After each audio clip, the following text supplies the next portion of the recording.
Este programa es posible gracias al equipo conformado por Gitanjali Suárez, Inmaculada Sebastiano, Melanie Pieruzzi, Carlos Javier Virgües, Fernando Camacho y Giancarlos Caraballo, y a todo el equipo de operaciones radio y Mundo UR. También puedes seguir la transmisión en vivo en mundour.com. Y recuerda que nos puedes seguir en @mundourweb, @radioescuelaur y @rafaelarraiz en X y @rafael.arraiz en Instagram. Venezolanos ya está disponible en el canal de YouTube de Unión Radio Cultural.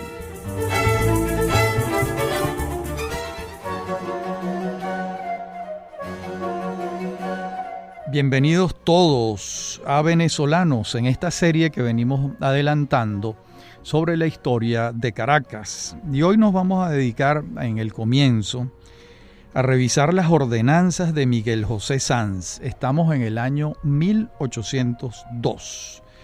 Estas ordenanzas se titulaban Ordenanzas para el Gobierno y Policía de la muy ilustre ciudad de Santiago de León de Caracas, cabeza de la provincia de Venezuela.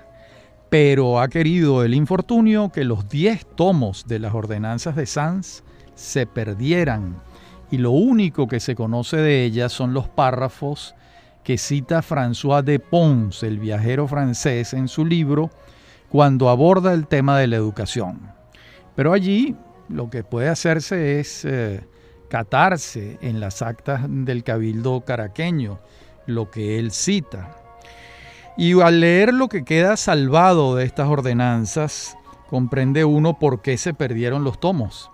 El retrato de la realidad es muy adverso para la administración imperial española.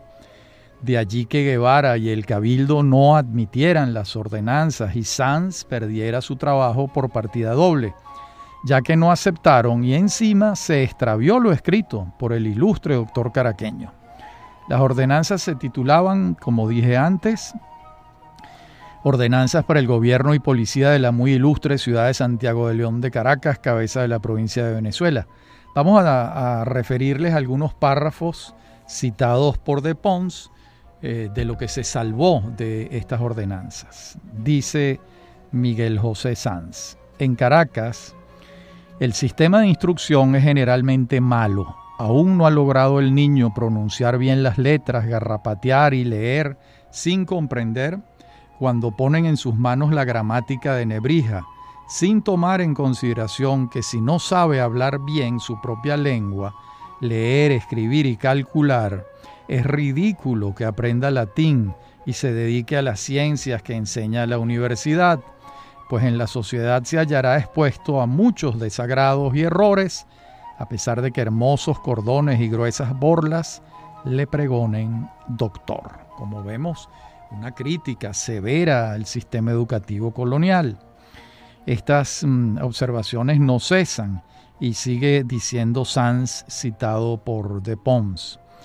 Vemos conventos y cofradías que poseen inmensas dotaciones, vemos imágenes riquísimas, sacerdotes con prebendas de 10, 20, 30 y 40,000 pesos de capital. ¿Quién puede contemplar a sangre fría el que en esta provincia ninguna propiedad esté libre de censos eclesiásticos y religiosos, mientras no hay con qué pagar maestros que públicamente enseñen a los niños la religión que profesan y sus deberes de hombre y de vasallo? Bueno, entendemos ahora por qué se perdieron los 10 tomos. Es sumamente crítico. Era imposible que el gobernador y el cabildo toleraran semejantes observaciones críticas. Lo poco que se salvó habla maravillas del doctor Sanz, un personaje de nuestra historia al que hay que revisar con otros ojos.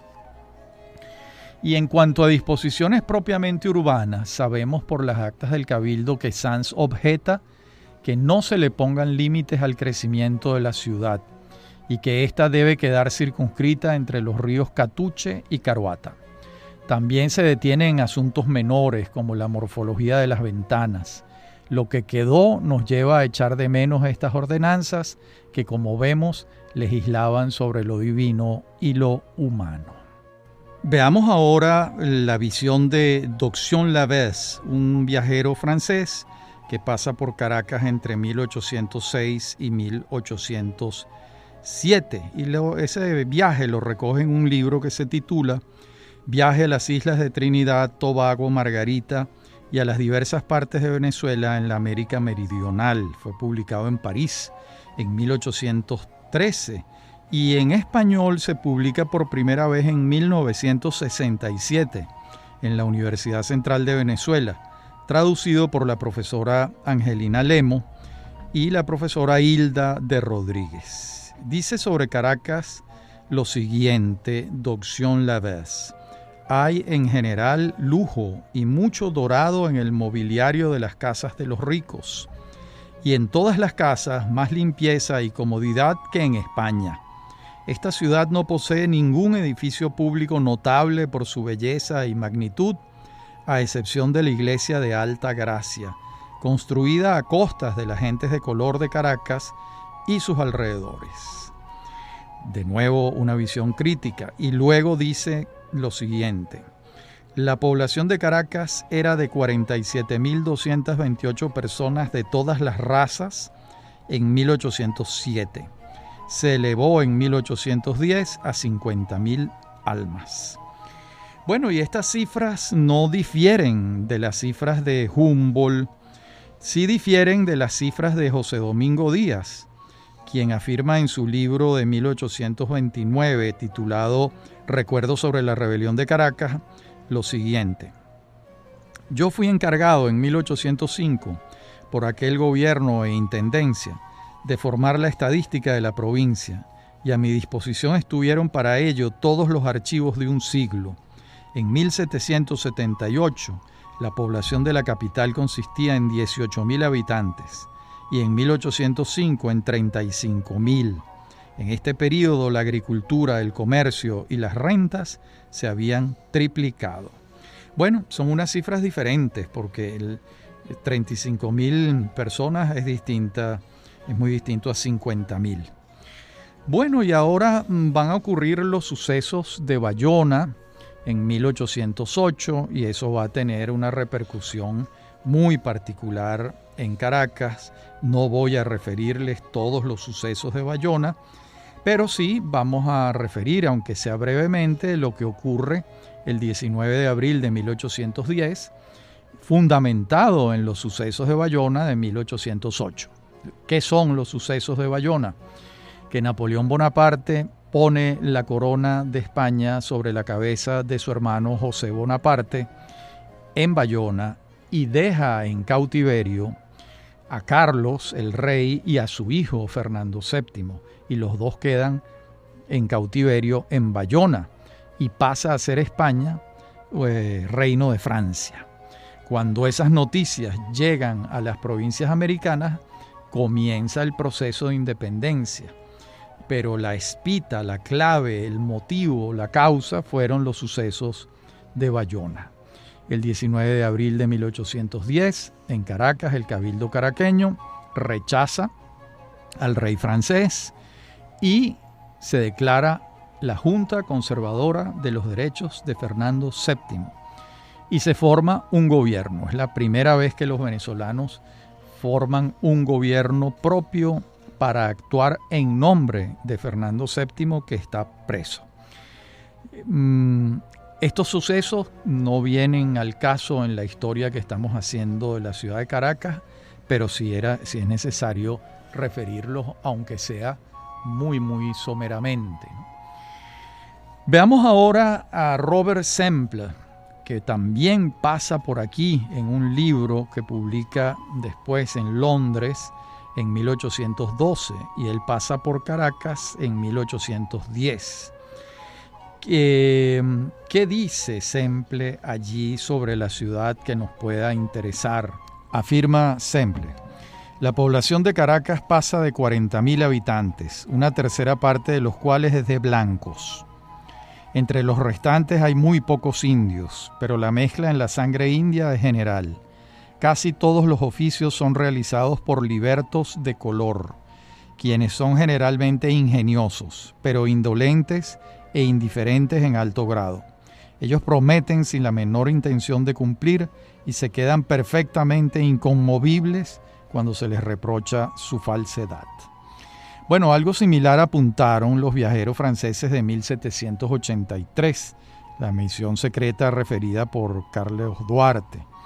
Y más adelante, que lo referimos antes, en programas anteriores, más adelante señala Robert Semple: el libre pensamiento está propagándose, sin embargo, con mucha rapidez entre la gente joven, y puede suceder que más tarde produzca muy importantes efectos. Bueno, tenía razón, pues así fue. Luego le atribuye Semple la rapidez y viveza del caraqueño a las bondades del valle y al clima, y confirma lo que es un apunte generalizado en la literatura de los viajeros. Me refiero a la belleza de la mujer caraqueña. Es increíble, todos lo señalan. Igualmente refiere la inclinación por la música que se manifiesta en la ciudad. Todos lo dicen también. Y hacia el final del libro nos regala Semple unas observaciones valiosas sobre la sociedad patriótica que ya se está reuniendo, pero esto se los vamos a referir en la próxima parte del programa. Este esbozo, retrato mínimo que hace Robert Semple sobre la sociedad patriótica que han formado Miranda y Bolívar y sus compañeros en Caracas. Ya regresamos.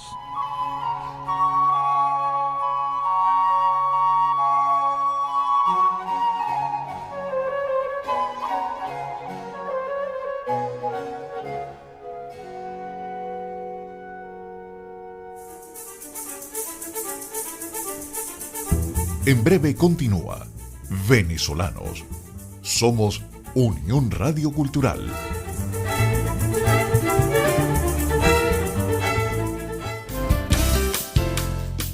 Estás escuchando Unión Radio Cultural. Este y otros programas de Venezolanos los puedes oír en formato podcast a través de Anchor.fm.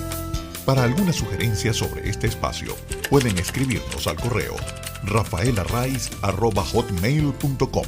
Somos Unión Radio Cultural.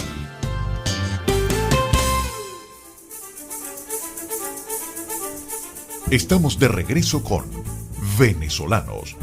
Somos Unión Radio Cultural.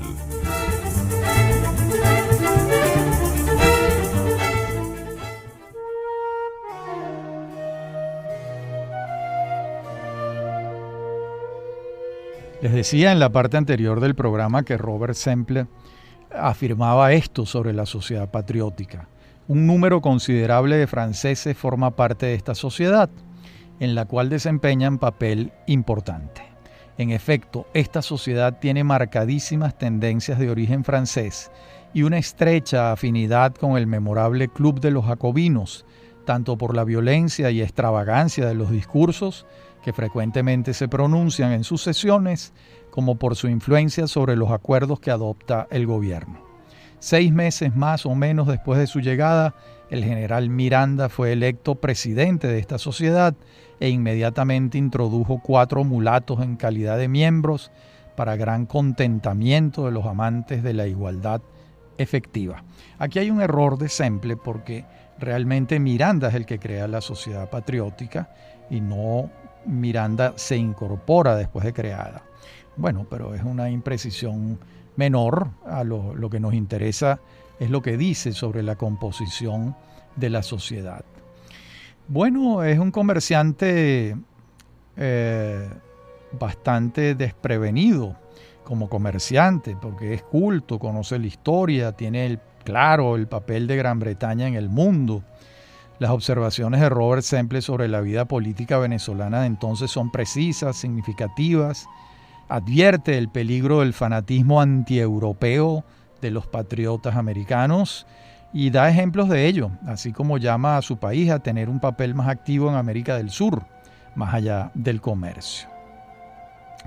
Y este mismo año de la visita de Semple, en 1810, es el plano de Caracas que traza, que dibuja Enrique Mendoza Solar. Y ahí se advierte claramente en el plano que el límite sur de la ciudad es el río Guaire. Estamos en 1810. El límite este es el río Anauco, donde justo antes de llegar hay un peaje en el camino hacia Sabana Grande. El límite oeste son las quebradas de Leandro y Caroata, aunque esta última ya comienza a dejar de serlo en dos caminos crecientes, el de Catia y el de La Vega. El límite norte será el Cerro El Ávila y la quebrada de Catuche, y bordeándola estará el camino hacia La Guaira. De muchas manzanas, Mendoza Solar precisa casa y edificios, ya sean públicos o privados. Están las casas de los 3 condes que habitan en Caracas. Me refiero al conde de Tovar, al conde de San Javier y al conde de La Granja.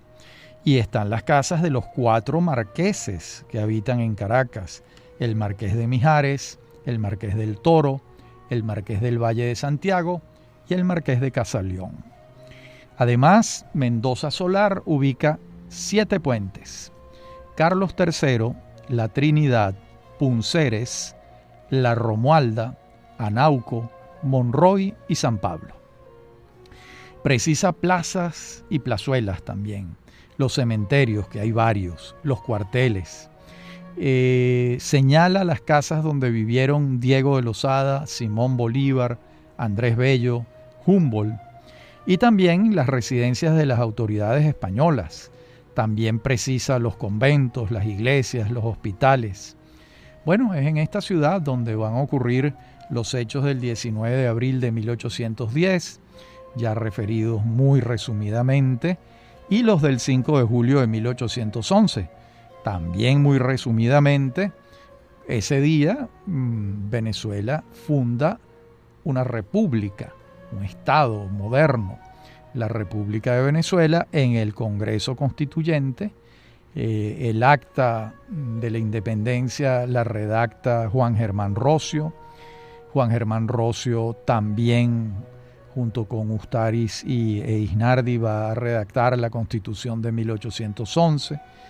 Y los integrantes de aquel Congreso les cabe el honor de haber sido los fundadores de la República de Venezuela, entre ellos Miranda. Bolívar no era diputado en ese Congreso. De modo que esto va a ocurrir el 5 de julio de 1811. Veamos ahora hagamos un repaso, ¿verdad?, del siglo XVIII, de 1701 a 1810. Hagamos un repaso para que no se nos escape el panorama de lo que venimos relatando. Fíjense, el censo de 1696 arrojaba la cifra de 6.000 habitantes. El de 1796, es decir, 100 años después, alcanza la cifra de 35.000 personas. Y el de Humboldt de 1812 alcanzó a 40.000 personas en la ciudad de Caracas. De modo que no cabe la menor duda del crecimiento poblacional durante el siglo XVIII. No así en el siglo XVI, que fue muy pequeño, y también fue muy pequeño en el siglo XVII. Tampoco cabe duda de que las reformas borbónicas incidieron notablemente en la institucionalización de las provincias americanas. Y así fue como se procedió en 1777 a darle unidad política administrativa a estas provincias alrededor de la Capitanía General de Venezuela, institución que junto al consulado, a la Real Audiencia y a la Intendencia le dio un estatuto a la región de mayor consideración que el que tenía antes. La vocación agrícola de estas provincias fue acentuándose durante este siglo que venimos recapitulando. Allí vamos a ver cómo el ganado y los cueros van a dejar de tener gran importancia, pero comienzan a tener notable importancia la producción agrícola. La minería significó muy poco. Michael McKinley, en su formidable estudio Caracas antes de la independencia, publicado por Monteávil Editores en 1992, dice lo siguiente refiriéndose a la compañía guipuzcoana y Caracas. Dice McKinley: en el proceso del ejercicio de su poder, la compañía redefinió la relación de Caracas con el imperio. Ya en 1750, España había sobrepasado a México como mercado de exportación para Venezuela. Y para el periodo que estudiamos, el cacao ocupaba el primer lugar como valor de las importaciones no mineras de España en sus colonias. Caracas mantenía una posición de virtual monopolio como proveedor de cacao. El surgimiento económico de la colonia coincidió muy bien con su nueva importancia política, marcada por la creación de la Intendencia y Capitanía General de Venezuela en 1777, de modo que Caracas estaba lista para entrar en su edad dorada de expansión económica y madurez política dentro de los límites del imperio. Esto dice Michael McKinley en este libro publicado, corrijo, en 1993, no 1992. Bueno, de modo que la Capitanía General de Venezuela era la principal exportadora de frutos agrícolas a España, solo superada en términos netos por los virreinatos de Nueva España y Perú, que no exportaban de manera fundamental productos agrícolas, sino minerales. De modo que está muy lejos Venezuela de ser una Capitanía General pobre. Todo lo contrario, era la tercera provincia más rica de América y no exportaba minerales. O sea que era una riqueza agrícola mucho más extendida.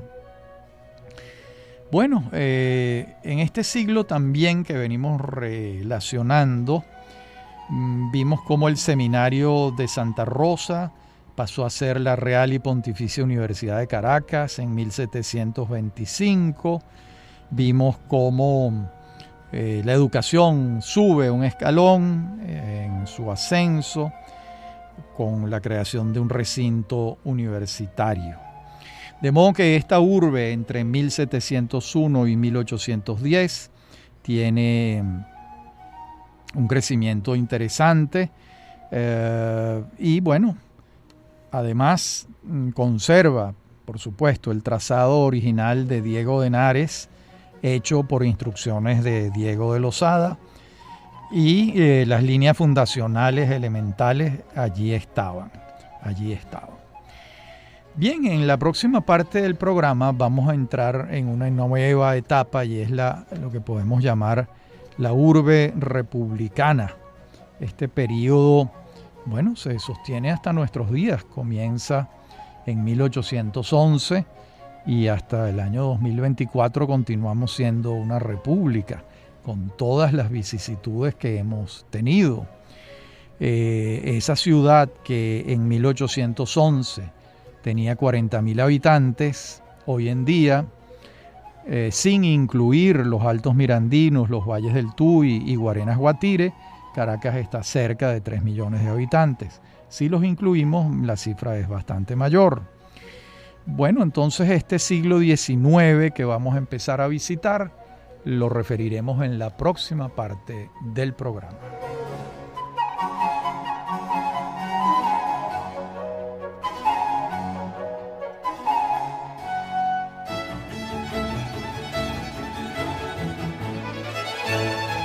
Bien, el siglo XIX, este que vamos a empezar a revisar, es el de una lenta consolidación de la ciudad, porque fue afectada muy severamente por el terremoto de 1812. De modo que la ciudad que amanece en el siglo XX, estamos hablando del año 1901, tiene alrededor de 72.429 habitantes.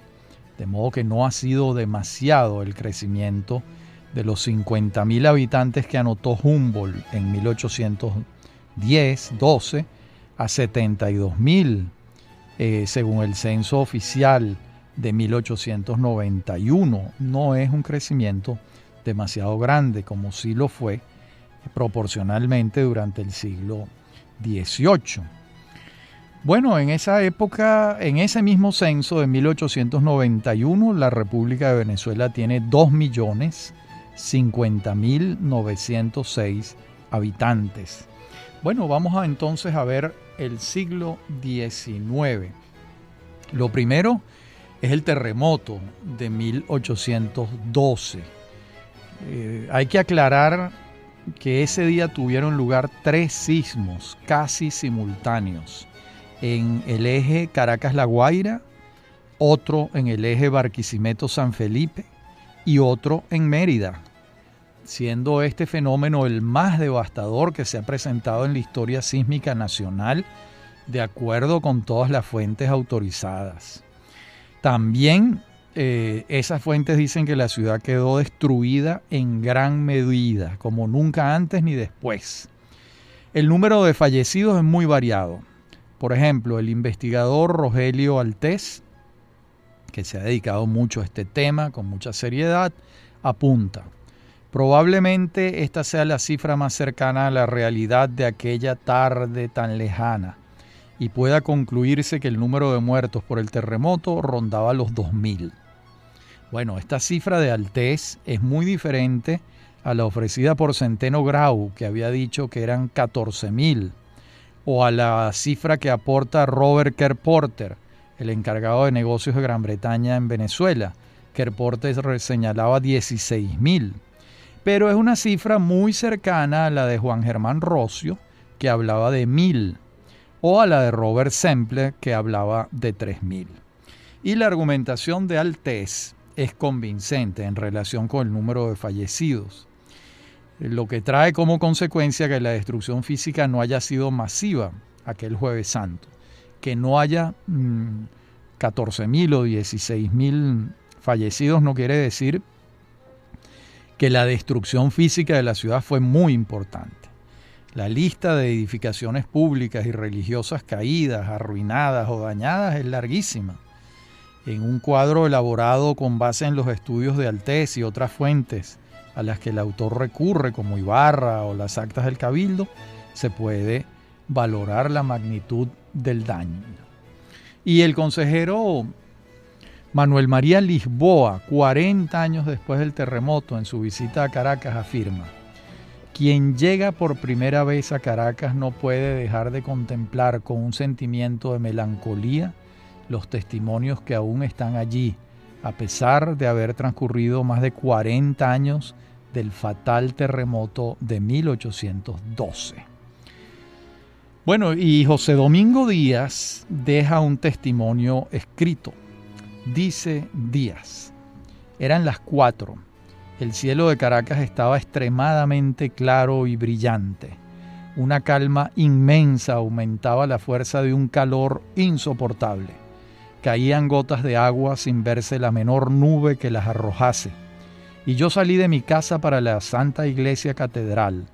Como 100 pasos antes de llegar a la Plaza San Jacinto, convento del Orden de Predicadores, comenzó la tierra a moverse con un ruido espantoso.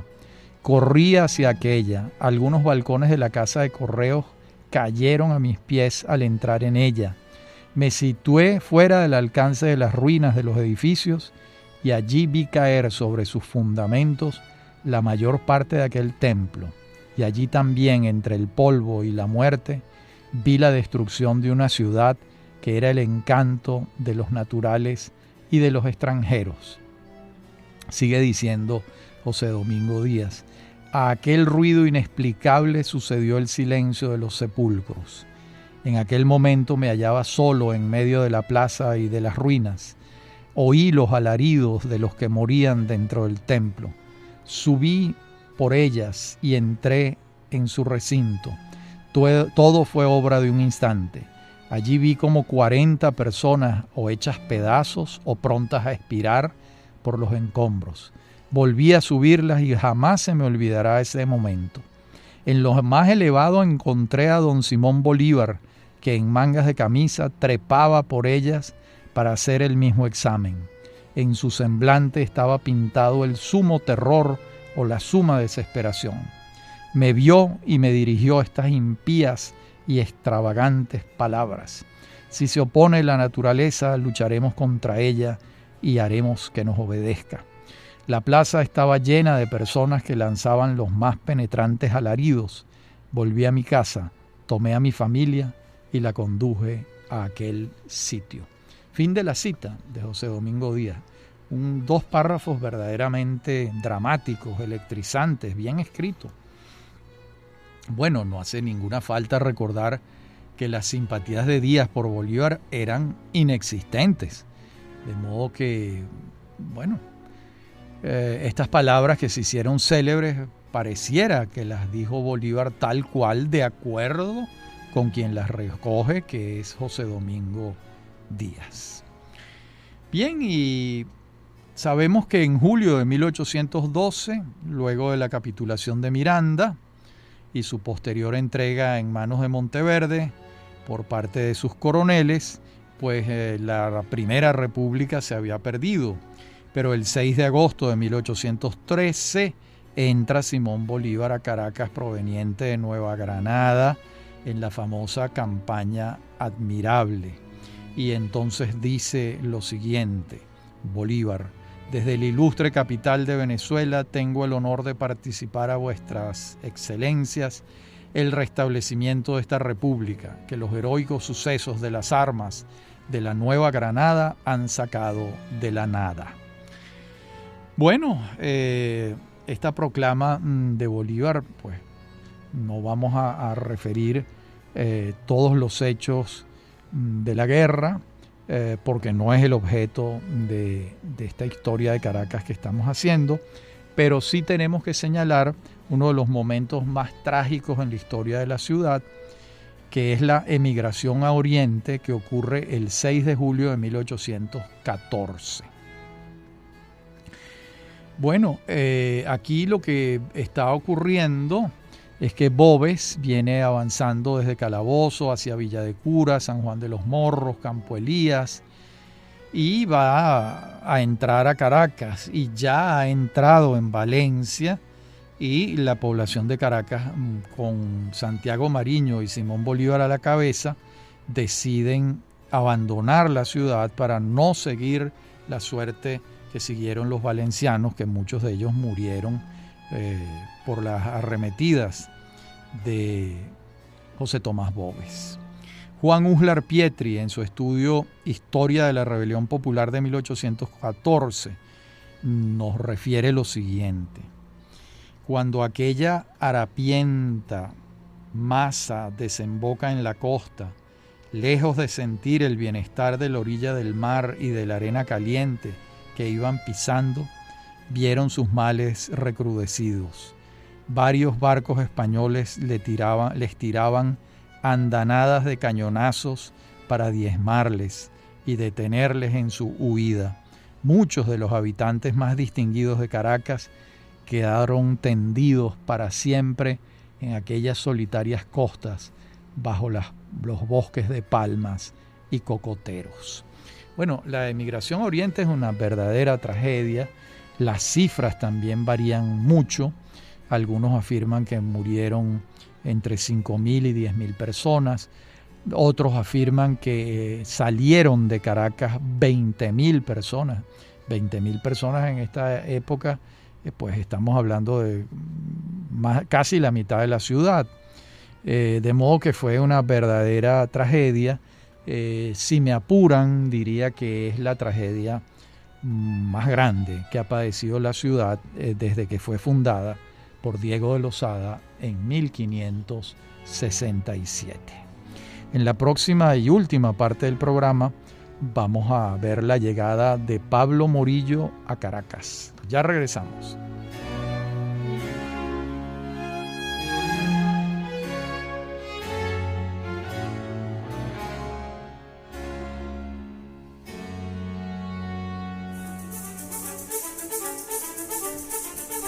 En breve continúa Venezolanos.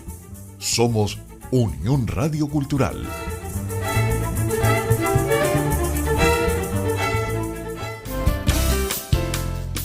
Estás escuchando Unión Radio Cultural. Este y otros programas de Venezolanos los puedes oír en formato podcast a través de Anchor.fm.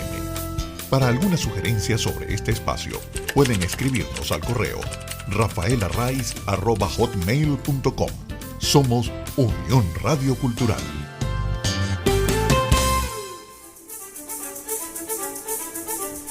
Estamos de regreso con Venezolanos.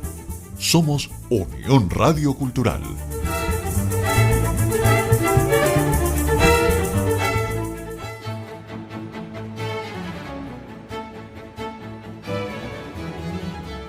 La expedición de Pablo Morillo sale de Cádiz el 17 de febrero de 1815. Consta de la nave capitana que se llamaba San Pedro Alcántara, un navío grande de 64 cañones.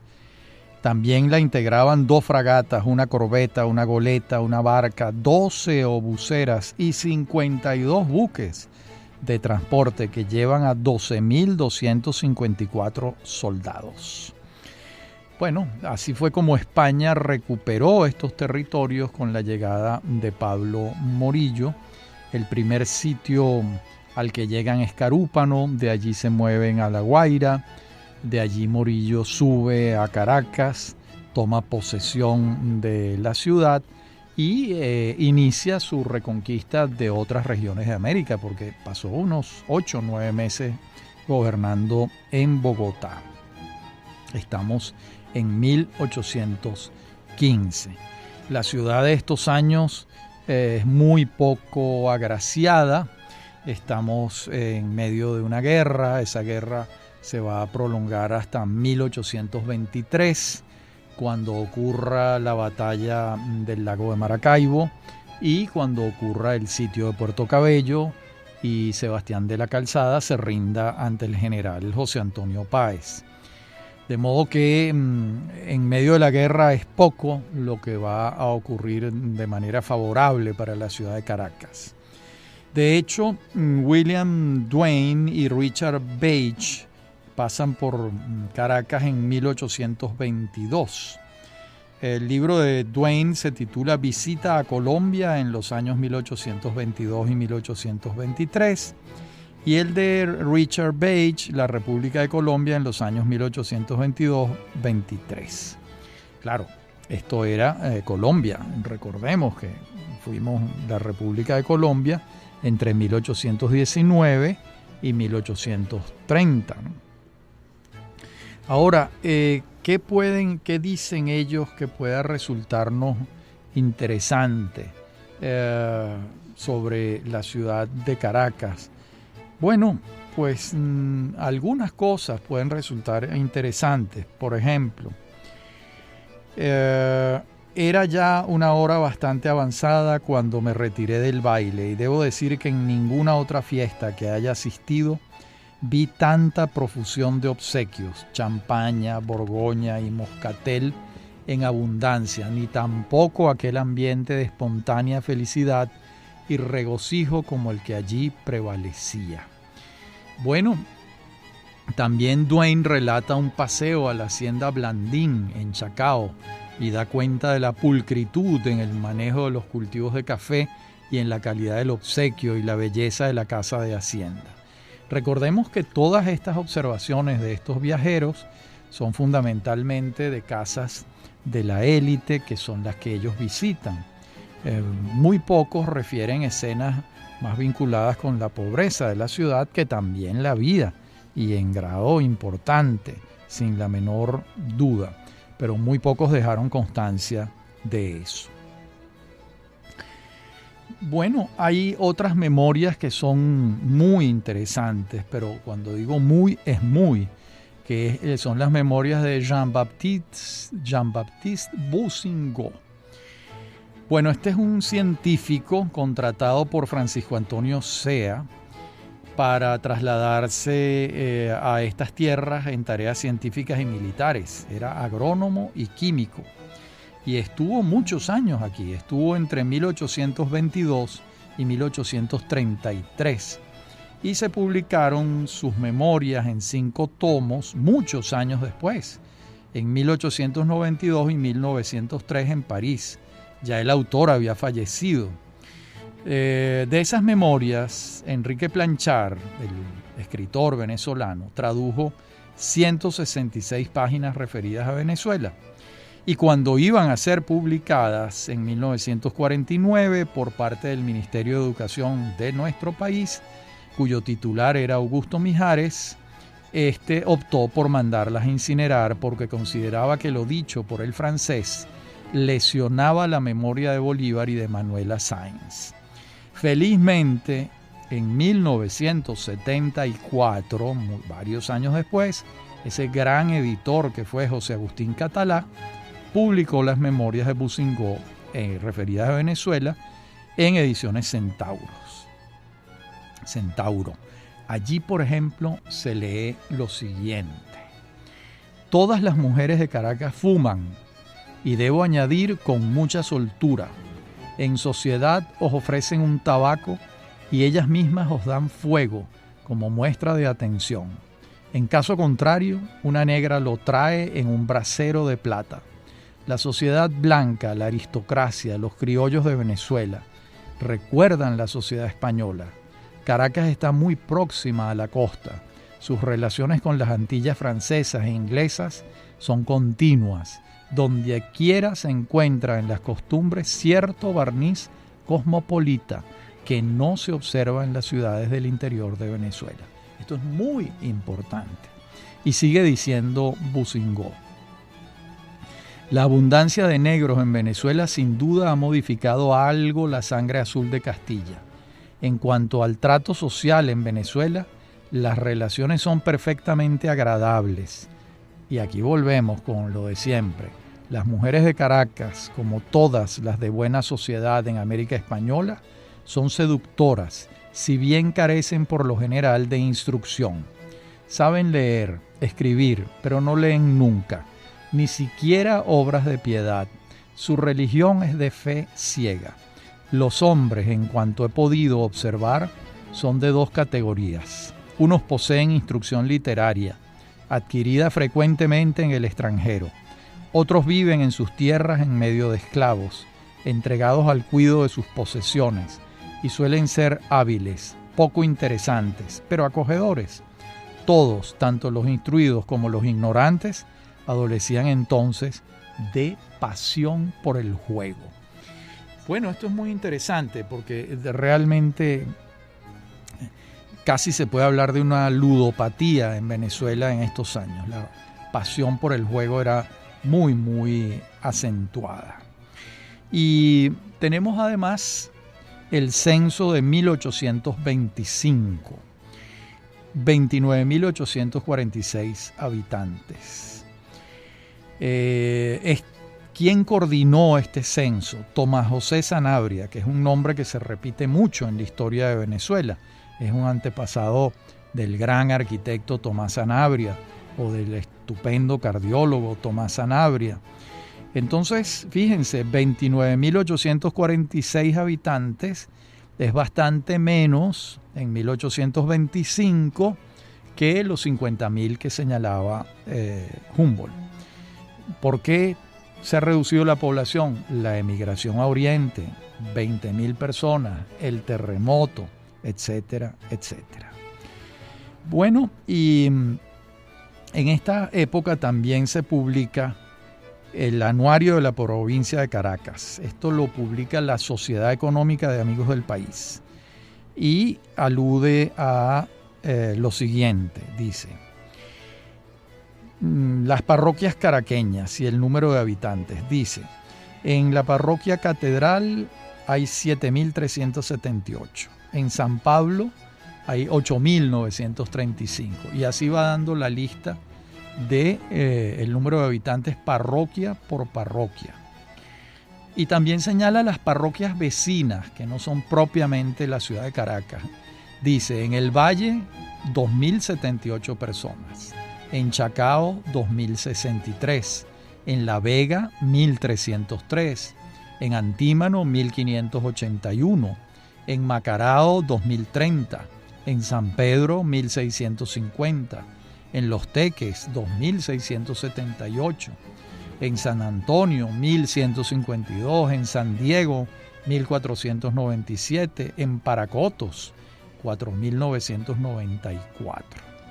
De modo que este es un trabajo muy importante de la Sociedad Económica de Amigos del País, porque para el desarrollo son fundamentales las estadísticas. Sin cifras, ¿cómo se puede planificar el desarrollo? Es imposible. Por cierto, la Sociedad Económica de Amigos del País la fundó ese gran venezolano que fue el doctor José María Vargas, con el respaldo absoluto del presidente de la República entonces, que era José Antonio Páez. Se funda en 1829. Páez en ese instante no era el presidente de la República, pero era el hombre fuerte de Venezuela, porque había sido designado jefe civil y militar por Simón Bolívar cuando vino por última vez a Caracas en 1827. Bien, entonces en nuestro próximo programa nos vamos a detener con placer y con placer en el diario de Robert Kerr Porter. Ese diario fue escrito entre 1825 y 1842 y Kerr Porter tiene observaciones sobre Caracas geniales, inteligentísimas. Vamos a dedicarle buena parte del programa a revisar lo que Kerr Porter dice sobre nuestra ciudad de Caracas. Hasta aquí el programa de hoy. Como siempre, un placer muy grande hablar para ustedes y sobre todo en esta historia de Caracas que venimos haciendo desde hace ya varias semanas. Hasta nuestro próximo encuentro.